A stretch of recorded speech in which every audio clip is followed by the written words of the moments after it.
মার্কিন যুক্তরাষ্ট্রের সঙ্গে অবিশ্বাস্য যা ঘটতে পারে বাংলাদেশের সঙ্গে বেসামরিক পারমাণবিক সহযোগিতা নতুন করে শুরু করতে একটি সমঝোতা স্মারক স্বাক্ষরের প্রস্তাব দিয়েছে যুক্তরাষ্ট্র।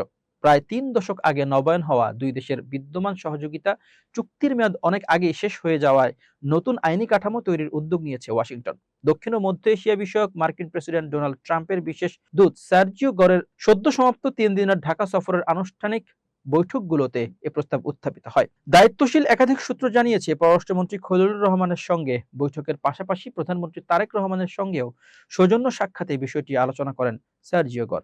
যদিও প্রস্তাবিত এমওইউর বিষয়বস্তু প্রকাশ করেনি পররাষ্ট্র মন্ত্রণালয়, তবে সংশ্লিষ্ট কর্মকর্তারা বলছেন এটি মূলত দুই দেশের বেসামরিক পারমাণবিক সহযোগিতা অব্যাহত রাখার জন্য একটি নতুন আইনি ভিত্তি করতে হবে বা তৈরি করবে। সহযোগিতার পরিধি বিস্তৃত হলে তা কেবল শান্তিপূর্ণ ও বেসামরিক ব্যবহারে সীমাবদ্ধ থাকবে। পররাষ্ট্র মন্ত্রণালয়ের এক কর্মকর্তা বলেন, বাংলাদেশ ও যুক্তরাষ্ট্র প্রথম বেসামরিক পারমাণবিক সহযোগিতা চুক্তি করে ১৯৮১ সালে। পরে ১৯৯১ সালে সেটি নবায়ন করা হলেও পরবর্তী সময়ে আর নবায়ন হয়নি। ফলে বিদ্যমান কাঠামোর পরিবর্তে নতুন এমওইউর প্রয়োজনীয়তা তৈরি হয়েছে।